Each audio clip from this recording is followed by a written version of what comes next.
నమస్తే, welcome to face to face. నేను బ్రహ్మనాయుడు. శ్రీకృష్ణదేవరాయలు భారతదేశంలో ఈ పేరు తెలియనటువంటి వ్యక్తులు లేరు.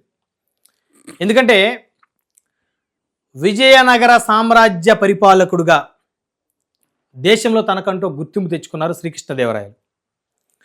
తాను మరణించి శతాబ్దాలు గడుస్తున్న నేటికి తన పేరు దేశవ్యాప్తంగా మారుమోగుతూనే ఉంది.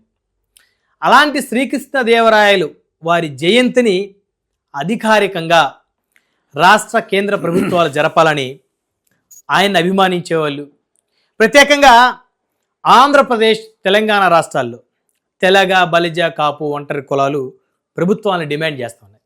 అయితే ఆయన పుట్టినరోజు ఫిబ్రవరి 16 అని కొందరు, జనవరి 17 అని కొందరు, సో రకరకాలుగా మాట్లాడుకుంటున్నటువంటి తరుణంలో అసలు ఆయన జన్మదినం కరెక్ట్గా ఎప్పుడు అనేటువంటి అంశాలు మనతో చర్చించడం కోసం మనతో ఉన్నారు ప్రముఖ ఆస్ట్రాలజిస్ట్ అమరం నరేష్ బాబు గారు ఉన్నారు. వారితో మాట్లాడదాం. సార్ నమస్తే. సార్ నమస్తే బ్రహ్మనాయుడు గారు. బాగున్నారా? బాగున్నాం సార్. సో మొత్తానికి ఆస్ట్రాలజిస్ట్గా బాగా ఫోకస్ అయ్యారు రెండు తెలుగు రాష్ట్రాల్లో. సో ఎన్నికల ముందు కూడా ఎవరు గెలుస్తారు, ఎవరు ఓడిపోతారు, ఏ జిల్లాల్లో ఏ పార్టీకి పరిస్థితులు ఎలా ఉన్నాయని చాలా క్లియర్గా చెప్పారు. అట్లంటే బిహైండ్ స్క్రీన్ చెప్పాం సార్, అది మనం పబ్లిక్లో చెప్పమాట చెప్పలేదు. అది మీడియా ముందుకు రాకుండా మీరు అందరూ చెప్పాము. మీడియా ముందుకు రాకుండా ప్రముఖులందరూ చెప్పేసినాం, అందరికీ తెలుసు, అది ప్రాబ్లం అయితే లేదు. కానీ ఎందుకని మీరు అది పబ్లిసిటీ చేసుకోరు? ఎందుకు పబ్లిసిటీ చేసుకోకూడదు అంటే సార్, ఇప్పుడు జగన్మోహన్ రెడ్డి సార్ది మాత్రమే మా దగ్గర ఒరిజినల్గా ఉంది. Date of birth, time, place of birth అన్ని. ఓకే. ఇక్కడ జనసేన పార్టీ అధినేత అయినటువంటి పవన్ కళ్యాణ్ సార్ది, చంద్రబాబు నాయుడు గారిది ఎవరి దగ్గర లేదు. ఉండిండొచ్చు వాళ్ళ దగ్గర, బట్ వాళ్ళు ఎవరు ఇక్కడ బయట చెప్పలేదు కాబట్టి అన్ని ఊహాగానాలే. వాళ్ళు గెలుస్తారు, ఆ సీట్లు వీళ్ళు అన్ని అబద్ధాలు అవి. ఒక వ్యక్తి డేట్ ఆఫ్ బర్త్, టైం అవన్నీ పక్కా తెలియకుండా ఏమన్నా చెబుతున్నామంటే అవి మీద రాలేసినట్టే, అవి అవును అబద్ధం అవుతుంది. పక్కా ఇన్ఫర్మేషన్ ఉండాలా. మా దగ్గర పక్కా ఇన్ఫర్మేషన్ ఉన్నది. అప్పుడు చెప్పాము, నాకు చాలా మంది వైసీపీ క్లయింట్స్ ఉన్నారు. నాకు I'm very close to Jaganmohan Reddy sir అని వాళ్ళందరూ కూడా చెప్పాను నేను అంటే మనం పెద్ద ఎక్స్పోజ్ కావాలనే మెంటాలిటీ కాదు కాబట్టి పెద్ద పట్టించుకోము. ప్రముఖ జర్నలిస్టులకు కూడా చెప్పిన, అందరూ ఉన్నారు, అందరూ తప్పు చెప్తున్నాం అని అన్నారు. లేదు, పక్కా 1000% మీరు డిస్టర్బ్ అవుతున్నారని చెప్పినాను. జగన్మోహన్ రెడ్డి సార్ వాళ్ళ యొక్క బ్లడ్ రిలేషన్ వాళ్ళకు కూడా చెప్పినాను, వెరీ నియర్ బంధువులకు కూడా చెప్పిన. లేదు అన్న ఖచ్చితంగా 150, 170 రావు, కానీ 120 అన్నీ వస్తాయంటే నేను ఎవరిని కామెంట్ చేయను, ఆర్గ్యూ చేయను, నా నేచరు. బట్ మీరైతే డబ్బులు ఖర్చు పెట్టడం జాగ్రత్త పెట్టుకోండి అబ్బా, ఖచ్చితంగా ఆరని చెప్పిన. ఓకే, వైసీపీ వాళ్ళకి 100% చెప్పిన. ఎందుకంటే గురుగ్రహ గోచారం ఉన్నది జగన్మోహన్ రెడ్డి సార్కి, ప్రాబ్లం అవుతుందని చెప్పిన. సో మనం చూసినాం అది. ఎందుకంటే వాళ్ళెందుకు అట్లా అన్నారు అంటే, మిగతా వాళ్ళంతా కూడా చంద్రబాబు నాయుడు గారు ఇన్ని ఓట్లతో ఓడిపోతారు, ఈయన పేరు మన పవన్ కళ్యాణ్ సార్ పిఠాపురంలో భయంకరంగా ఓడిపోబోతున్నారు, మీడియాలో అంతా ఆస్ట్రాలజర్ చెప్పడం వల్ల నేను ఎదురెళ్ళి చెప్పడం అనేది నాకేమో అంత ఇబ్బందికరంగా అనిపిస్తుంది కొంచెం. నేను అవును, ఒక రకమైన మెంటాలిటీ నాది. అవసరమే ముందులే వాళ్ళకి ఏమో తెలిసేమనుకున్నా, కానీ ఇంకోటి ఏముంది, ఒక వ్యక్తి నాకు పెట్టినాడు, ఇంటర్వ్యూ చేసిన వ్యక్తి, ఒక ప్రముఖ ఆస్ట్రాలజర్ గురించి. 2023లో జనసేన పార్టీ అధినేత పవన్ కళ్యాణ్ పార్టీ క్లోజ్ చేస్తాడు, అసలు పార్టీ ఉంటుందే ఉండదు, ఈ రకరకాలుగా పెట్టినప్పుడు మేము నవ్వుకున్నాం అంతే. ఎందుకంటే వితౌట్ నోయింగ్ మనం చెప్పకూడదు, అది కామన్ సెన్స్. అది అవును, ఐడెంటిటీ క్రైసిస్ అని ఉండకూడదు ఎప్పుడు కూడా. బ్రహ్మనాయుడు సార్ మనకి తెలియనప్పుడు బ్రహ్మనాయుడు అనే వ్యక్తిని నేను పబ్లిక్లో డిఫేమ్ చేయకూడదు. చేతనైతే నీకు బూస్ట్ చేయాలా, అవును, అంతే తప్ప ఆడు ఎవరి ప్రయోజనం కోరి మనం చెప్పాలా, మనకు అలవాటు లేవు అవన్నీ. బట్ మనం ఎవరు కూడా కామెంట్ చేయాలి. తర్వాత నా దగ్గర అన్ని లిస్టు ఉన్నాయి, ఇన్ని వేల ఓట్లతో ఓడిపోతున్నారు, ఇటు గెలవరు అని. తదనంతరం ఏం జరిగింది, ఆయన 100% సీట్లు కొట్టినాడు. నరేంద్ర మోడీ సారు ప్రధానమంత్రి కావడానికి 90% కారణం ఆయన్నే, ఓపెన్ సీక్రెట్. ఎందుకంటే బీజేపీ అనేటువంటి పార్టీ టీడీపీతో పోటీ అనేది అసలు ఎవడు ఊహించలే. అది అసలు టీడీపీ పార్టీ అనేది ఎవరికి తెరలే అంటిల్ ఆయన జరిగేంత వరకు. అప్పుడు ఏమనుకున్నారు అందరూ, ఇంకా పార్టీ లేదు పాలేదు అనుకుని వీళ్ళు జ్యోతి స్కూల్ అట్లా రాలేసినారు. గ్రహాలకు ఏం తెలుసు, anything can happen at any time. అవును, ఎందుకంటే సినిమాలు చూస్తుంటాం, పెద్ద పెద్ద స్టార్ కుదిరినప్పుడు అన్నీ ఫ్లాప్లు అవుతుంటాయి, అన్ఎక్స్పెక్టెడ్ సినిమాలు హిట్ అవుతుంటాయి. అట్లా ఏం జరిగినప్పుడు పవన్ కళ్యాణ్ సార్ పోవడము, ఆయన కలవడము, రావడము, జస్ట్ సపోర్ట్ చేయడము, ఆడ పెద్ద ఆయనను కలపడము నరేంద్ర మోడీని, వాళ్ళకు వీళ్ళ అవసరం రావడము, ఇన్ని నిధులు రావడము, ఈరోజు ఆంధ్రప్రదేశ్ డెవలప్మెంట్ పోవడానికి ఎంత అగ్రగా అయిపోతుందో మనకు తెలుసు. కానీ తప్పులైతే ఉంటాయి, మనం పొలిటీషియన్ కాదు. వీళ్ళు చాలామంది ఏం చేస్తారంటే ఆ తప్పులు చూడకుండా పవన్ కళ్యాణ్ వ్యక్తిగతంగా చూస్తారు తప్ప అది ప్రాబ్లం అవుతుంది.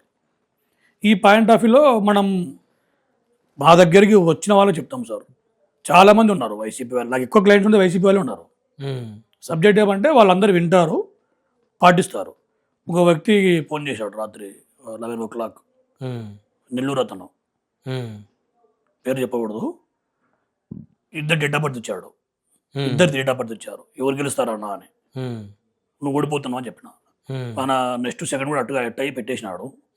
సరే అది వేరే విషయం, ఆయన ఓడిపోయాను, అది కథ. కానీ ఇంకా అట్లా కొంచెం నా స్ట్రైట్ ఫార్వర్డ్ చెప్తాను.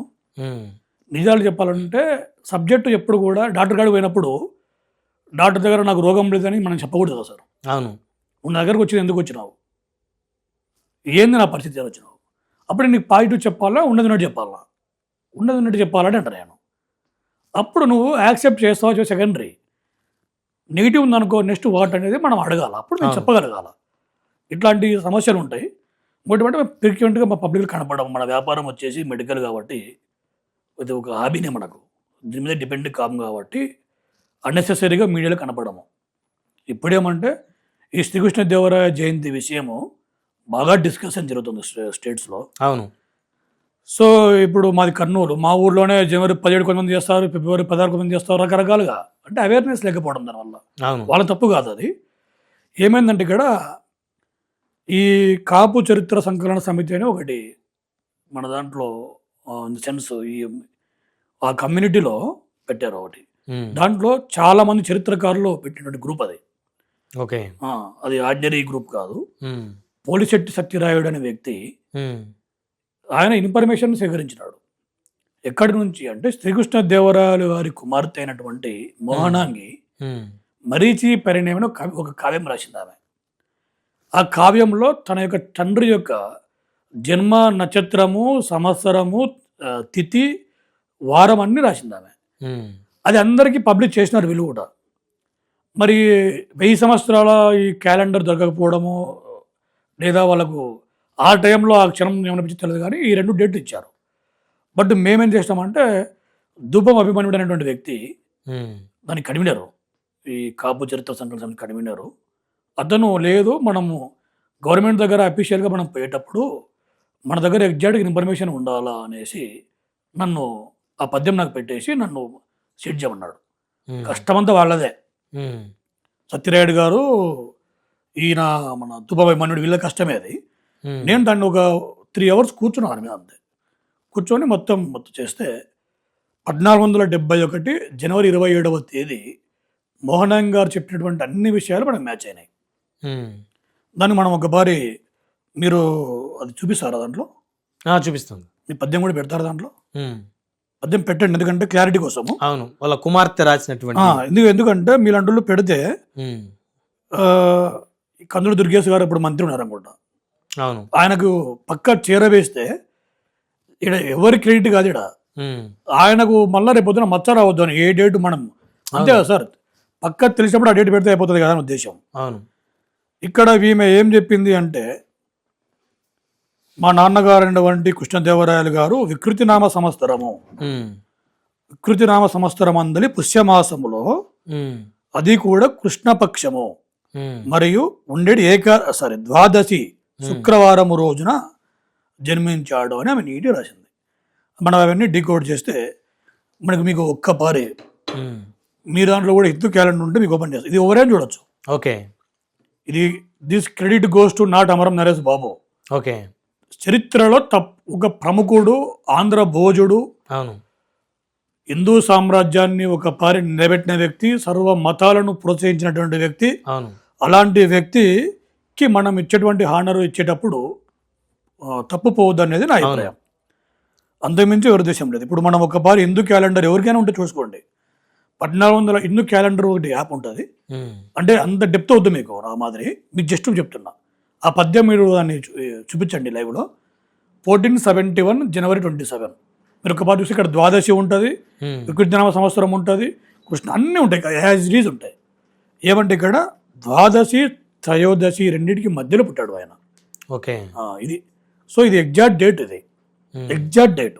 ఇంకా స్టిల్ డౌట్ ఉన్న వాళ్ళు మీరు కూడా ఒక బారి చేసి, నేనేమంటానంటే డిసైడ్ అయ్యేటప్పుడు పక్కా డేట్ డిసైడ్ అయితే ఈ మధ్యలో ఇవి ఉండవు. ఒక బారి 16 అని ఒకడు, 17 అని ఒకడు, క్లారిటీ కోసం నేను చెప్పడం, అది ఒక బారి చెప్దామనే ఉద్దేశంతో మీలాంటి సో వాళ్ళు. ఫైనల్ గా ఎప్పుడు ఆయన జన్మదినం? జనవరి 27 సార్. జనవరి 27 తేదీ ప్రకారము. తిథి ప్రకారం చేసుకుంటే మారుతూ ఉంటుంది. ఇప్పుడు 15th జనవరి వస్తుంది. ఇప్పుడు మనం చెప్పినవన్నీ కూడా 15th వస్తుంది జనవరి. సో ఫైనల్ గా మీరు ఏం చెప్తారు? ఈ జనవరి 27వ తేదీన అతని యొక్క జన్మదినమును మనం జయంతిని మనం పురస్కరించుకొని చేయాలి. జనవరి 27 27 ప్రతి సంవత్సరం జనవరి 27వ తేదీన శ్రీకృష్ణదేవరాయలు గారి జయంతిని మనం పురస్కరించుకోవాలి. సో ప్రభుత్వం కూడా నిర్ణయం తీసుకునేటప్పుడు జనవరి 27వ తేదీన నిర్ణయం తీసుకుంటే బాగుంటుంది అంటారు. అంతే. సో బేస్డ్ ఆన్ వారి కుమార్తె రాసినటువంటి మరీచి పరిణయం. ఎందుకంటే ఇంకా సొంత బిడ్డ కన్నా ఎవరు చెప్తారు? అంతే కదా, వాళ్ళ తండ్రి గారి యొక్క జననం తేదీ డేటు అంతా తిథి, నా సంవత్సరం పేరు, పక్షం కూడా రాసింది ఆమె. ఏది ఆమె అన్ని క్లీన్గా ఇచ్చింది. జస్ట్ మేము చెక్ చేసాం అంతే. ఇక్కడ ఆయన కూతురు రాసిన దాన్ని కాదని కూడా మనం చెప్పడం అనేది అబద్ధమైన నా అభిప్రాయం. సో జనవరి 27 ఫైనల్. మీరు కూడా కావాలంటే చరిత్రకారులు మళ్ళీ ఒకసారి పరిశోధించండి. ఓకే, కానీ నిర్ణయం తీసుకునేటప్పుడు మాత్రం పర్ఫెక్ట్ గా నిర్ణయం తీసుకుంటే ఆ మహాన్ భావుడికి మనం ఇచ్చే రెస్పెక్ట్ అని అంతే, గౌరవంగా ఆయనకి నివాళులు అర్పించినట్టు అవుతుంది. దాని మించి ఏం లేదు సార్. ధన్యవాదాలు నరేష్ బాబు గారు. Thank you sir.